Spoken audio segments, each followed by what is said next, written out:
오늘 이 찬양, 함께 부른 찬양은 사도행전 말씀의 배경이 되기 때문에 말씀 전에 함께 불러보았습니다. 솔로몬의 행각에서 우리가 성전이라는 말씀이죠.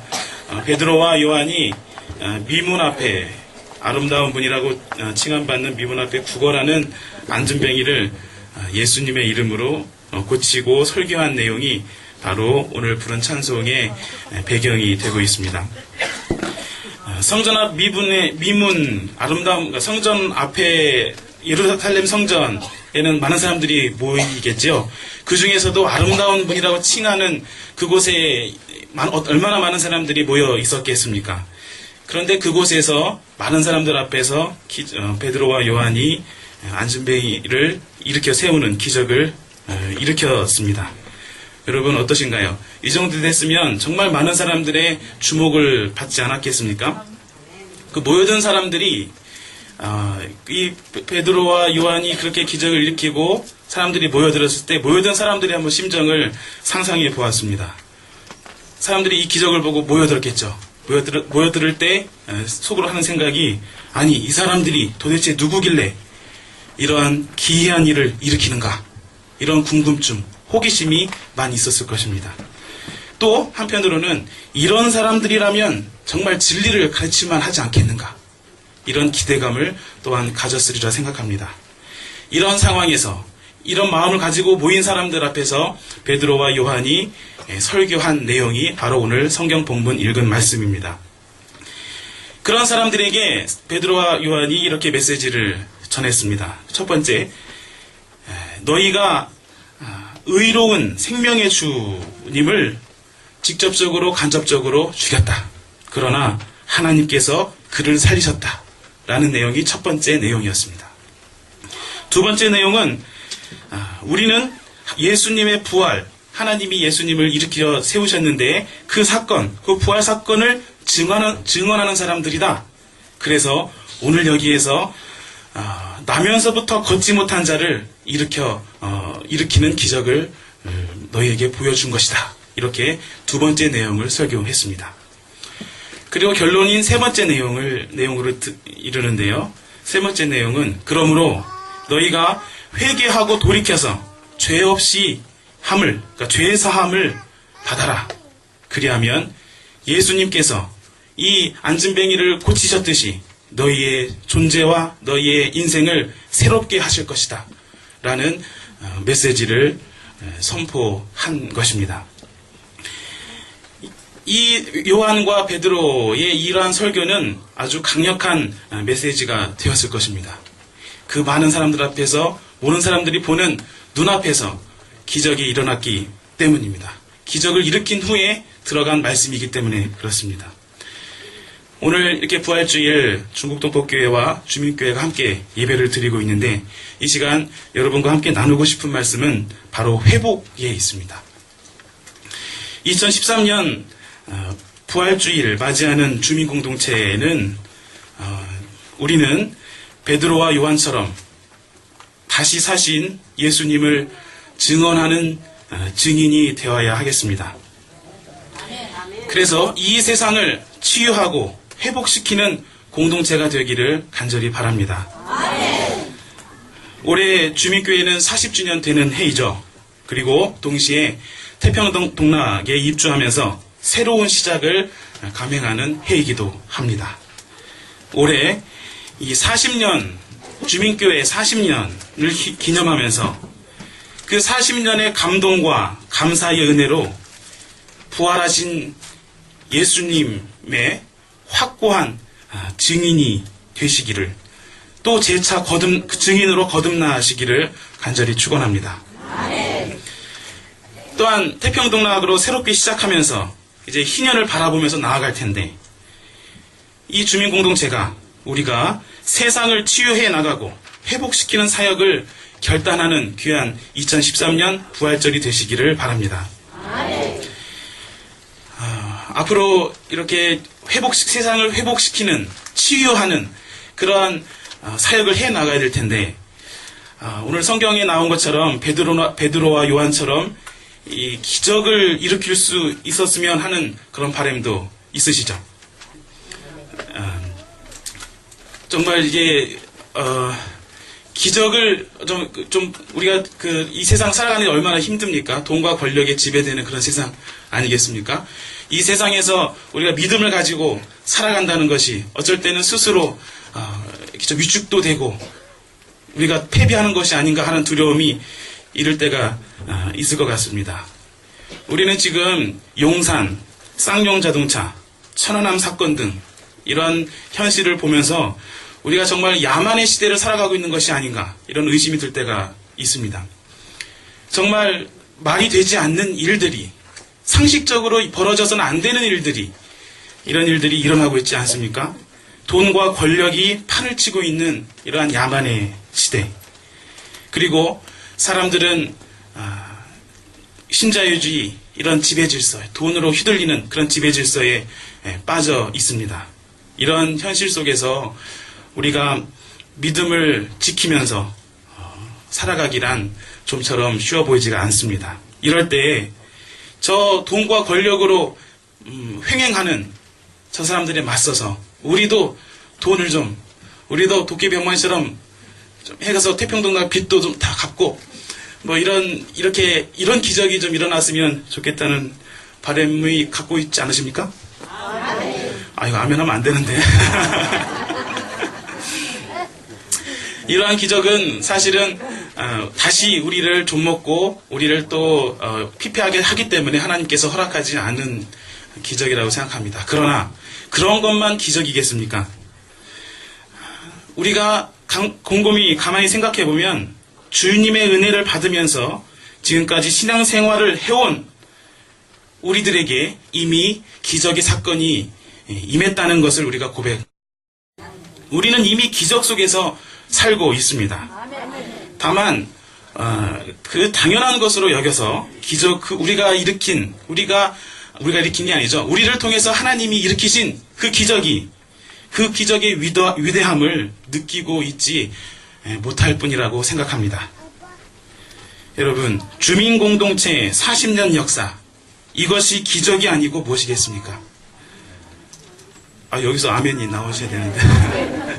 여기서 막 울컥하셔서 눈물도 나시고 그러셔야 되는데.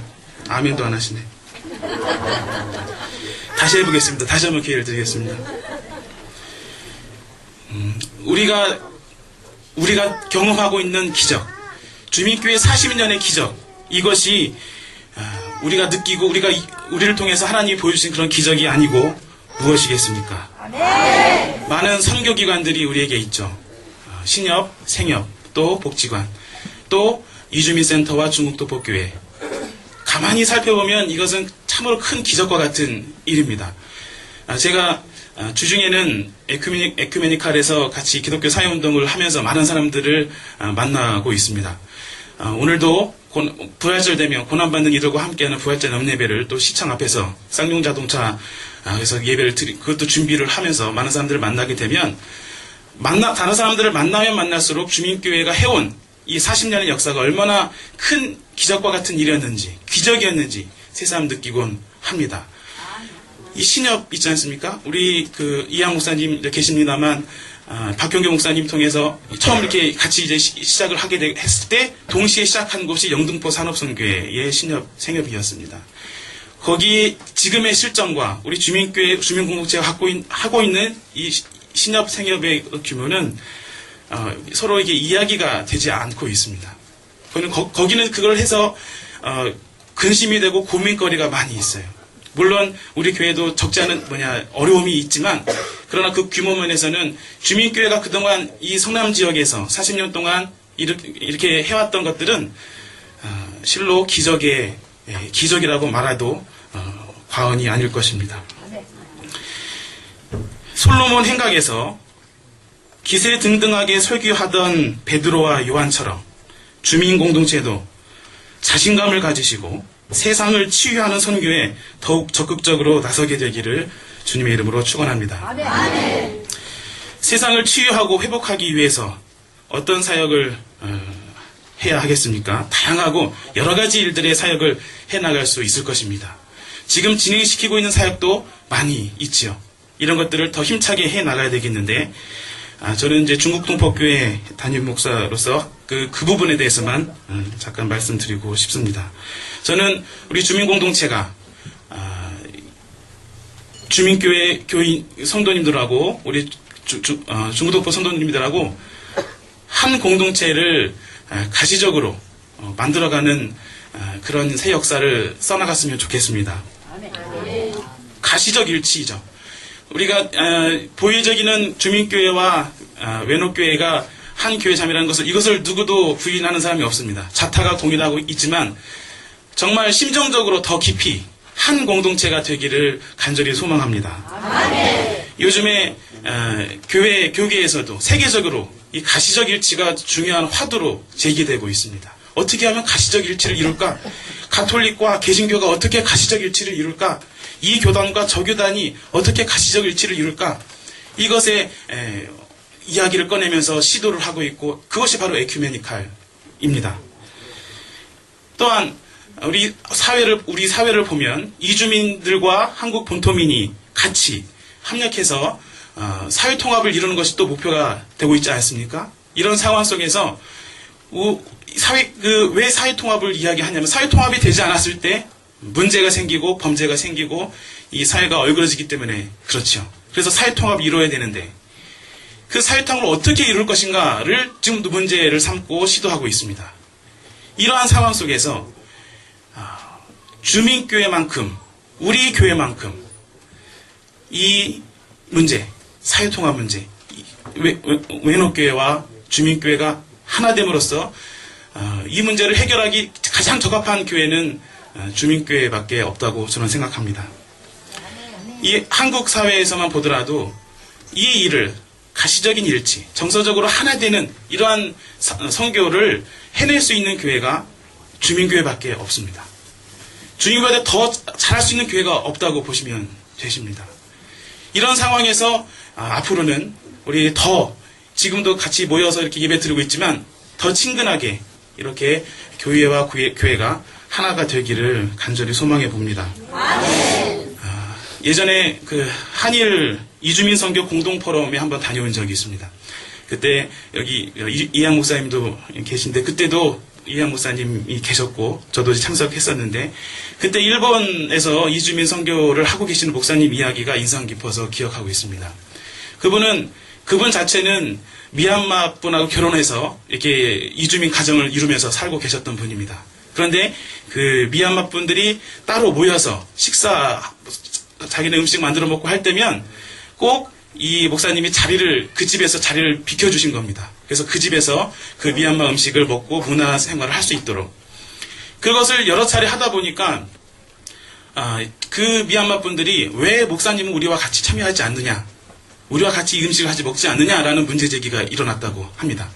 그 얘기를 듣고 목사님은 나름대로 충격을 받으신 거죠. 우리가 이주민 선교, 이 교회에서의 하나 되는 이런 것을 해나가야 될 교회가 자기부터 이것을 당연하게 빠지고 이렇게 한다는 사실에 충격을 받고 이주민 선교에 적극적으로 임하시게 되었다는 그런 말씀을 들었습니다. 우리가 정말 교회를 바로 세운다면 외노교회와 주민교회 함께 정서적으로 이렇게 지금 보여지는 거 우리 형태적으로는 한 교회 맞습니다. 그러나 더 깊이 외노교회 교인분들끼리 서로 친하고 또 주민교회 교인들 서로 친한 것처럼 외노교회 교인들하고 주민교회 교인들이 그렇게 같은 방식으로 친해져 가는 것, 이것이 하나님의 세우신 이 교회가 해야 할 일이 아닌가, 이런 생각을 하게 되었습니다. 더 중요한 것은 이 일을 해낼 수 있는 곳이 우리 교회보다 더 적합한 곳이 없다는 것입니다. 이 이야기를요, 사실은 제가 처음 꺼낸 게 아닙니다. 이양 목사님이 그토록 누누이 저에게 말씀해 주신 부분이기도 합니다. 저는 그 말을 들을 때마다 목사님 그거는 현실적으로 불가능합니다. 문화적 차이도 있고요. 이렇게 있습니다. 제가 정말 죄송합니다. 목사님. 제가 건방지고 오만한 생각이었습니다. 이것이 어렵다 할지라도 우리가 기적을 일으킨 경험이 있는데 이걸 해볼 생각을 하지 않았다는 것 자체가 저는 크게 반성이 되고, 앞으로 이양 목사님이 그렇게 하셨던 그런 취지를 해나가는 것, 이것이 주민교회, 이제 50년을 바라보는 주민교회, 또 외노교회가 함께 이뤄가야 할 역사가 아닐까 이 감히 여러분 앞에 선포드리는 바입니다. 2013년 부활절을 맞아서 부활신앙으로 이 세상을 치유하고 회복하는 사역을 이 시간 결단하시기를 바랍니다. 40년 했으니까 좀 쉬어도 되지 않겠는가 이런 생각은 지워주시기를 바랍니다. 왜냐하면 오늘 말씀 중에 21절에서 언제까지라는 그 기한을 정해주셨기 때문입니다. 우리가 언제까지 하고 쉬어야 되느냐 그 기한을 21절에서 정해주고 있습니다. 하나님이 만물을 모두 회복하실 때까지 우리는 우리의 갖고 있는 선교사역을 끊임없이 해나가야 되는 줄로 믿습니다. 이 세상이 하나님 나라가 될 때까지 그동안 주민교회가 40년 동안 해왔던 그 일을 세상을 치유하는 그 일을 앞으로도 끊임없이 해나가야 하리라 생각합니다. 예수님의 부활의 힘이 여러분과 함께 하시기를 축원합니다. 주민교회 성가대